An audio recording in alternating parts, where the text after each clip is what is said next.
जो एकता और अनुशासन के मोटो के साथ, मंत्र के साथ सामने वंदे मातरम की आकृति बनाते हुए लाल किले की प्राचीर के ठीक सामने है। और 13वीं बार प्रधानमंत्री नरेंद्र मोदी ने संबोधित किया है लाल किले की प्राचीर से। सप्त धाराओं का प्रधानमंत्री ने इस दौरान उल्लेख किया, विशेष रूप से किस तरह से भारत को गुलामी से नहीं बल्कि गुलामी की मानसिकता से लड़ने की आवश्यकता है, इसके विषय में उन्होंने जोर दिया।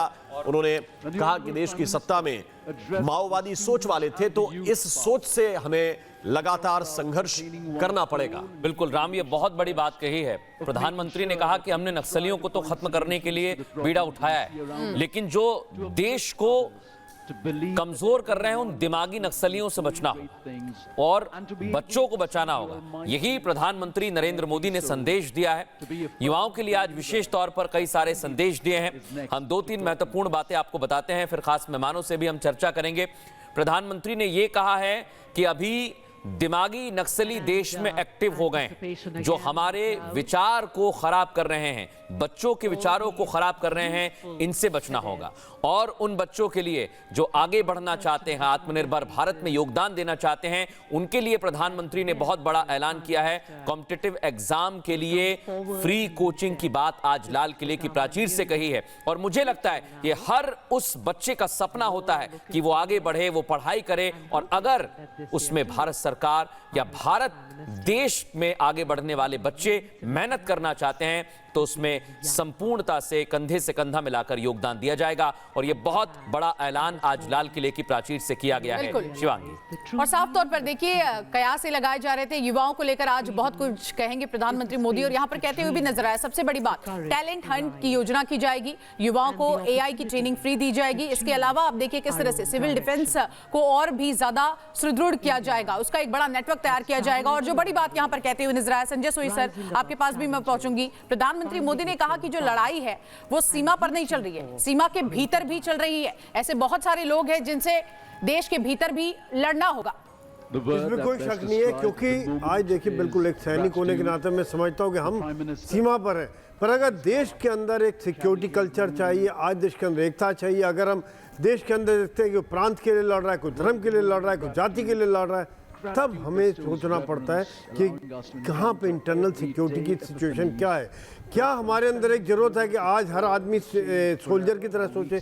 आज ज़रूरत है मेरे ख्याल से एक सिक्योरिटी कल्चर आने की, कि हर आदमी के अंदर एक सुरक्षा की भावना हो कि क्या इस आदमी को जानता हूँ, क्या ये हमारे इलाके का रहने वाला है, किसको मैं बताऊँ आगे, क्या ये चीज़ जो यहाँ पे पड़ी है ये सही है या नहीं होनी चाहिए।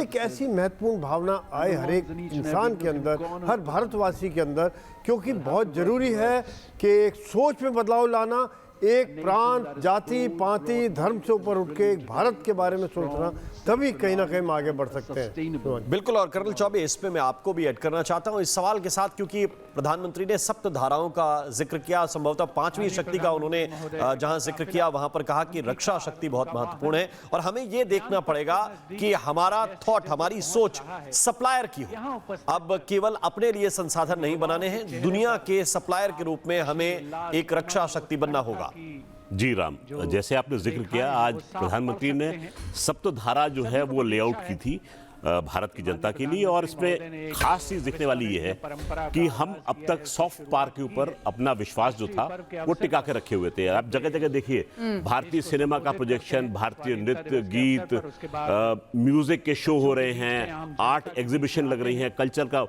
वो प्रोजेक्शन गलत नहीं था, लेकिन इस समय सप्तधारा में उन्होंने सबसे ऊपर रखा है मैन्युफैक्चरिंग को। मैन्युफैक्चरिंग यानी कि अपने हाथ से काम करना, उत्पाद बढ़ाना। आपको ना सिर्फ आप उत्पादन कर रहे हैं, आप ऐसे जरिए भी पैदा कर रहे हैं जिससे आप लोगों को और रोजगार भी दे सकें। ये प्रधानमंत्री हर बार कहते आए हैं कि हमें जॉब गिवर्स की भूमिका अदा करनी है, खास तौर से यूथ। ये तस्वीरें थोड़ी देर के लिए आपको रोकना पड़ेगा। प्रधानमंत्री नरेंद्र मोदी, थोड़ा सा इसको अगर आप फुल कर सके, इस पूरी तस्वीर को थोड़ा सा दिखाइए। प्रधानमंत्री नरेंद्र मोदी अब एनसीसी कैडेट्स के बीच में है। वो कैडेट्स जो सामने वंदे मातरम की एक आकृति के रूप में सफेद और केसरिया रंग में बैठे हुए हैं उस ड्रेस में, और प्रधानमंत्री अब सबसे जाके मिल रहे हैं। हर बार तो देश प्रधानमंत्री जो है वो करीब देखकर उनसे बच्चों का हौसला बढ़ाने के लिए वहां पर संवाद करके पहुंचते हैं। मृदुल, बिल्कुल, लगभग 2500 एनसीसी कैडेट्स हैं और देखिए बच्चों से मिल रहे हैं। आज युवाओं को काफी संदेश दिया है, जैसा हम जिक्र कर रहे हैं।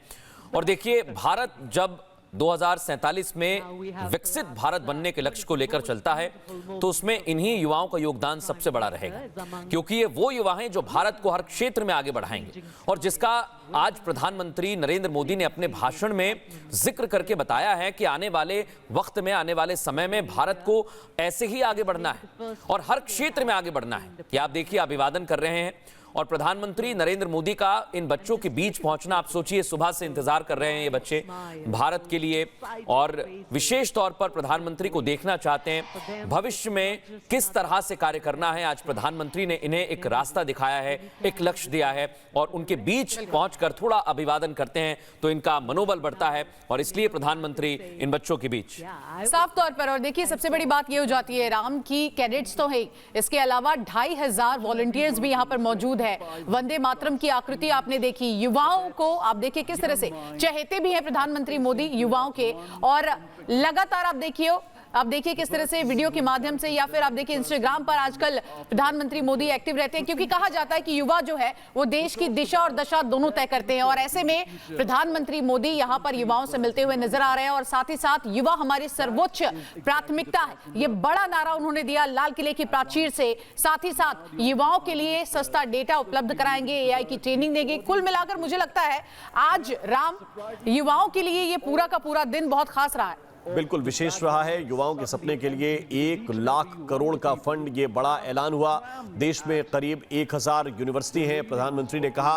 और बदला क्या है, लोग कहते हैं बदला क्या है? बदला ये है कि पहले एक बुलेट प्रूफ शीशा हुआ करता था, उसके पीछे प्राइम मिनिस्टर खड़े रहते थे। सुरक्षा प्रोटोकॉल महत्वपूर्ण है, जिस तरह के थ्रेट परसेप्शन होते हैं उनको सिक्योरिटी प्रोटोकॉल के हिसाब से जो एजेंसीज हैं वो फॉलो करती हैं। लेकिन बदला क्या है? बदला ये है कि केवल प्रथम पंक्ति में बैठे हुए बच्चे नहीं, जो आगे की दर्शक दीर्घा में बच्चे थे, केवल वो नहीं, दूर दूर तक जहां जहां तक लोग आए हैं और जहां पे लोग मौजूद हैं वहां तक प्रधानमंत्री जा रहे हैं। बदलाव ये हुआ है और इस सोच का हुआ है कि आप अगर मुझे सुनने के लिए आए हैं, आप अगर स्वतंत्रता उत्सव मनाने के लिए आए हैं, तो मैं भी आपके बीच में उसी भाव के साथ पहुंचता हूं कि अगर आप मेरे हैं तो मैं आपका हूं और आपके लिए समर्पित हूं। ये बदलाव बड़ा है और इस बदलाव की तस्वीर इस वक्त हम देख रहे हैं। बिल्कुल देखिए, और आज बहुत खास दिन है। विशेष तौर पर प्रधानमंत्री नरेंद्र मोदी ने भारत को एक नए लक्ष्य दे दिए हैं। भारत को उस लक्ष्य की तरफ बढ़ना होगा और अभिवादन करते हुए प्रधानमंत्री जैसे आगे बढ़ रहे हैं, ये आप देखिए अभिवादन करते हुए। यहाँ जो प्रथम पंक्ति की आप बात कर रहे हैं राम, इसमें बच्चे रहते हैं, इसमें वो गणमान्य नागरिक रहते हैं, कई सेना के लोग रहते हैं, डॉक्टर्स रहते हैं, जो आज प्रधानमंत्री नरेंद्र मोदी को सुनने पहुंचे हैं और एक झलक भी देखना चाहते हैं वो अपने प्रधानमंत्री की। इसलिए आप देखेंगे उसी की तस्वीर हम आपको दिखा रहे हैं। धीरे धीरे प्रधानमंत्री नरेंद्र मोदी आगे बढ़ते हुए, और इसी के साथ साथ हम ये भी दर्शकों को बताना चाहेंगे कि आज प्रधानमंत्री नरेंद्र मोदी ने विशेष तौर पर युवाओं को तो आगे बढ़ाने की बात कही है, लेकिन हमें मैन्युफैक्चरिंग में कैसे आगे बढ़ना है, बैंकिंग सेक्टर में कैसे आगे बढ़ना है, इसका भी रास्ता आज प्रधानमंत्री नरेंद्र मोदी ने बताया है, दिखाया है।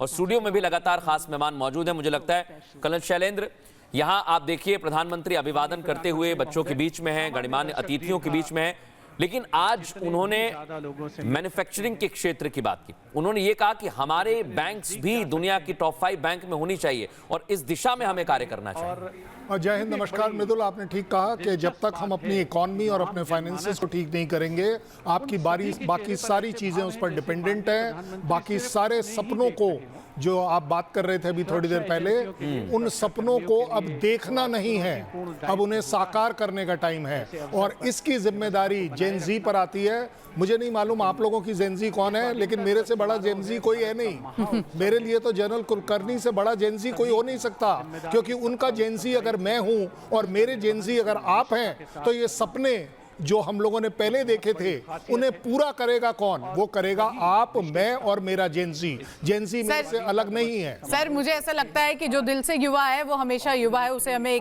किसी कैटेगरी में नहीं रखना चाहिए। लेकिन मयंक चौबे से बड़ा सवाल ये हो जाता है, देखिए लाल किले की प्राचीर से प्रधानमंत्री जब बोल रहे थे तो अब उन्होंने साफ तौर पर कह दिया कि सपना हमारा बड़ा होना चाहिए, अब हम छोटा सपना नहीं देखेंगे। अब अगले 5 से 7 साल में देश में ऐसे बदलाव की बयार आएगी जो पिछले 50 से 70 सालों में देखने को नहीं मिली है। और जब जब पीएम मोदी लाल किले की प्राचीर से इस तरह की बात करते हैं, साल भर के अंदर बहुत बड़ा बदलाव देखा जाता है। जी शिवांगी, आपने जो बात कही है मुझे याद आया, एक कहावत है अंग्रेजी में कि अगर आप चांद का एम लगाएंगे तो हो सकता है आप तारों तक पहुंच जाए। तो मेरे ख्याल से प्रधानमंत्री इस ओर इंगित कर रहे थे कि पिछले 50 वर्षों में जो हमने काम किया है अब हमें वो 5 वर्षों में करके दिखाना है। तो उन्होंने टेलीस्कोप कर दिया है डेवलपमेंट को, और डेवलपमेंट को टेलीस्कोप उन्होंने दिया है युवाओं के हाथ में देकर। और किस प्रकार से उन्होंने बात की है कि आज एक पॉइंट रखा गया था ट्रेनिंग का कि आप अगर कॉम्पिटिटिव एग्जाम के लिए बैठना चाहते हैं तो एक नेटवर्क बनाया जाएगा युवाओं के लिए जो इनको इस माया जाल से निकालेगा कि उन्हें पैसे खर्च करके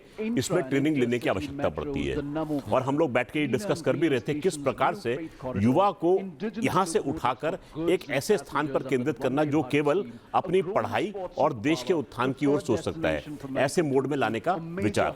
मैन्युफैक्चरिंग, कृषि उत्पादन, एआई, गति शक्ति, रक्षा शक्ति, ब्लू इकोनॉमी, सॉफ्ट पावर, ये सब उस ओर इशारा कर रहे हैं, आत्मनिर्भर भारत को एक स्टेप और आगे ले जाने का। बिल्कुल मयंक जी। संजय जी, आपको आज एक लक्ष्य प्रधानमंत्री नरेंद्र मोदी ने दिया है और हम आपके पास आएंगे, लेकिन यहाँ बच्चों से प्रधानमंत्री नरेंद्र मोदी मिल रहे हैं और ये हमने लगातार बताया।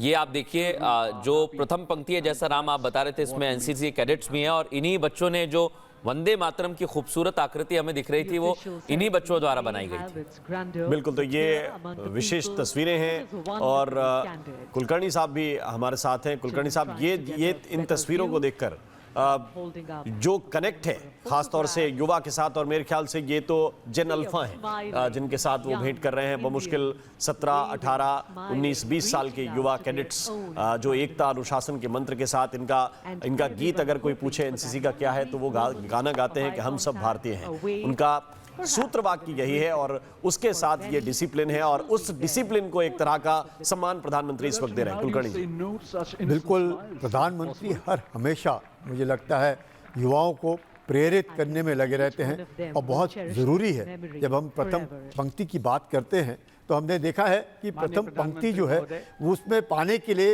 ये युवा जब देखते हैं, it's complete change over, motivation जो मिलता है, प्रोत्साहन जो मिलता है उसको देख करके। और ये बहुत ही निहायत ज़रूरी है कि जैसे प्रधानमंत्री ने कहा कि खेलों में हम देखते हैं कि 1/3 ऐसे खेल हैं जिनमें हम जा नहीं पाते, हम पार्टिसिपेट नहीं करते। और जब उन्होंने कहा है कि 2036 का लक्ष्य दिया है कि हम ओलंपिक्स में पार्टिसिपेट करेंगे, 2030 में हम कॉमनवेल्थ में पार्टिसिपेट करेंगे, एक दिशा दिखाई है उन्होंने कि हम लोगों ने उस तरफ मेहनत करके अब पाना है। अगर और सबसे बड़ी बात है कि 2030 में कॉमनवेल्थ हमारे पास ही होना है, गुजरात के अहमदाबाद में होना है, उसकी तैयारी भी करनी है। और इसीलिए दत्ता सर, मैं आपके पास आ रहा हूं। प्रधानमंत्री नरेंद्र मोदी ने एक लक्ष्य और दिया है हम सभी को, भारतवासियों से कहा है कि जो काम हमने 5 से 7 दशक में नहीं किए वो हमें 5 से 6 साल में करने होंगे, और ये बहुत बड़ी बात है। नई मंजिलें हैं, बिल्कुल। नए आयाम। सबसे पहले जय हिंद, वंदे मातरम, भारत माता की जय।